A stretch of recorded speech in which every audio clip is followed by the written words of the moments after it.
'tis I. Hey everyone, glad to see you back, glad to see you looking fresh, and today, if you're watching this on release day, I am at PAX East, and in spirit of all the indie games I will be playing here at the convention, I wanted to make a video talking about a bunch of indie games that I am really looking forward to. Now, these aren't really connected to PAX East at all. I was just wanting to talk about indie games and thought the connection was kind of fun. These are a grouping of games that I've kind of just saw trailers for and thought they looked interesting, and I wanted to kind of collect them and share them with you all. So I hope you enjoy. I have about 10-ish, I think a little bit more, trailers to show you. Obviously, I'm not just going to show trailers. I'm going to be talking this entire time. But I'm going to show you some games now. I hope you enjoy. I hope you find them enjoyable. I hope you enjoy them. How many more times can I say that? Anyways, here we go. We're starting with Merchant 64, which, would the name suggest, has the art style of a Nintendo 64 game. And it just looks oh so cute and colorful and fun. And you play as a little merchant, and you go on a little merchant adventure, and it just seems so lovely. There's only a couple towns to explore. It's just a small little adventure that it seems like it could be a lot of fun. Plus, it's nice that there is a Nintendo 64 game that's not a direct Nintendo 64 game, but inspired with that art style that just seems to be modern sensibilities, a cozy game, but also gets to harken to the past, and a game that probably wouldn't have existed back then, but gets to exist now. Low Poly is another game of a similar graphics, but not really. It's a low graphics game, but this one, as opposed to Merchant 64, seems to be a 3D platformer, maybe a collectathon. Think of your Banjo-Kazooies and your Conkers. It seems to definitely be inspired by those. I mean, it's an animal mascot platformer, really. It seems to be that it could be a ton of fun, and I believe it's already out. So this one, if it looks good to you, feel free to give it a try. Kabuto Park is a little bug-catching game, and if you know the history about Pokemon, the idea of it was about collecting bugs way back in the day.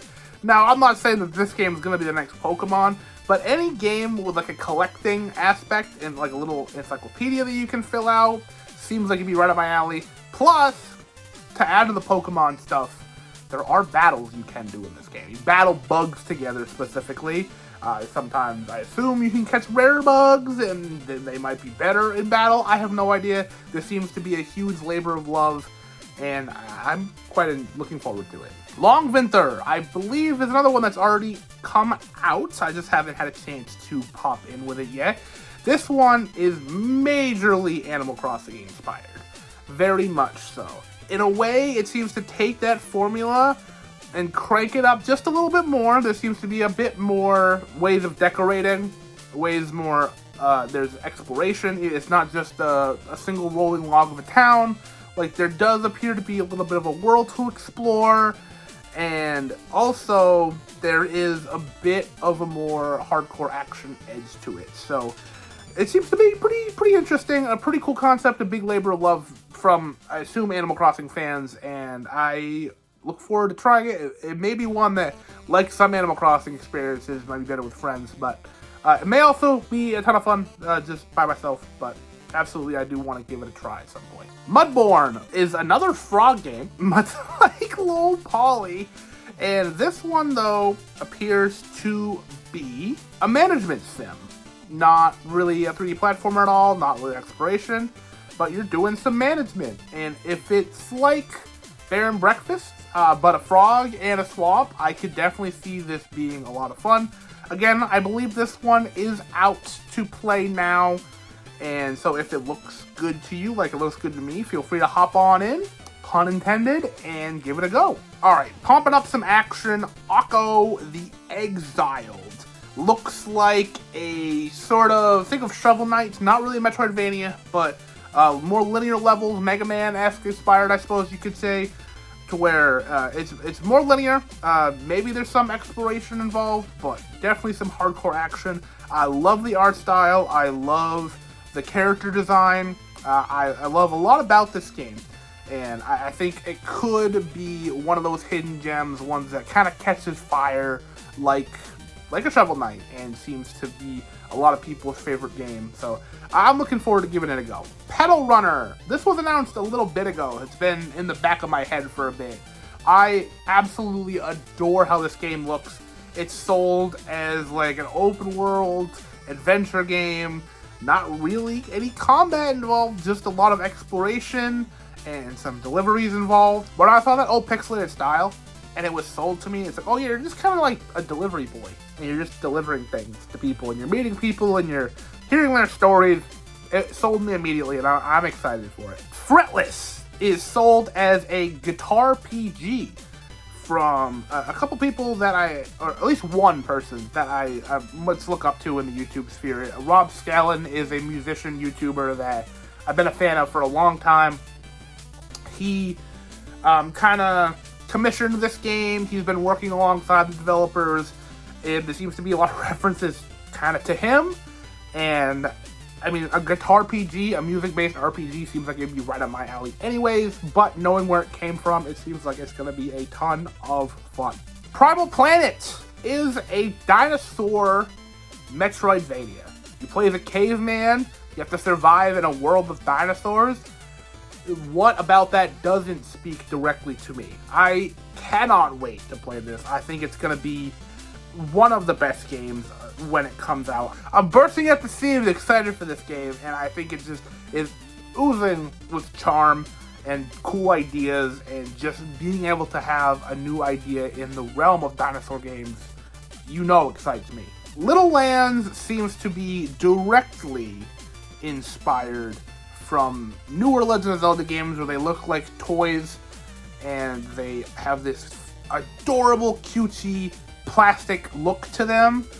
This game seems like they were a fan of that art style, and they're like, what if we just do that, but we make it a modern game, and we pump it full of love and appreciation, and some quirky characters, and some happy-go-lucky characters, and some cute characters, and there's a lot of fun characters, as you can tell. I'm very excited to meet a lot of the people that live in this world, but the world itself seems beautiful. It seems vast, and it seems just absolutely wonderful. And I cannot wait to sink my teeth into this and see where the world takes me. And the last game I'm talking about here is a game called Starsand Island. It seems to be a farming game, which I tried to kind of back away from. That seems to be the style of games. We're talking about indie games. But I want to include one, all the way back here in the end. Anime art style, a world to explore, cool characters to meet, plus there's a capybara in the trailer, so I mean, come on now. That immediately interests me. Who doesn't love a capybara? It seems cute, and it seems innovative enough. It seems to be trying new things, especially with an art style that's this nice. So I'm very interested. In the world of farming games, you definitely have to pick and choose which ones you really want to go for, and this definitely feels like one that I want to dive in. So that was 11, I think, games either coming out or already come out. Very small. The trailers for these things, I don't think any of them have cracked like even 100,000 views. So very, very small games that I'm looking forward to giving a go when I can. Please support indie games. That's where the heart of this industry seems to be going. There seems to be, a lot of press on the AAA scene. So I wanted to, give some indie recommendations. Even if I haven't played them yet, I wanted to show them some love. So yeah, I hope you saw something in this video that interests you. And let me know if you played any of them, what you think about them. Let me know of any other indie games that you've really enjoyed in the last couple years that maybe have flown under the radar. I've heard of a lot of the big ones, so if you want to recommend those, feel free to. But any indie games, like I said, that are a bit smaller that you want to let me know, by all means. Thank you so very much for watching, and as always, like this if you like this, subscribe if you haven't already, and I will see you at some point.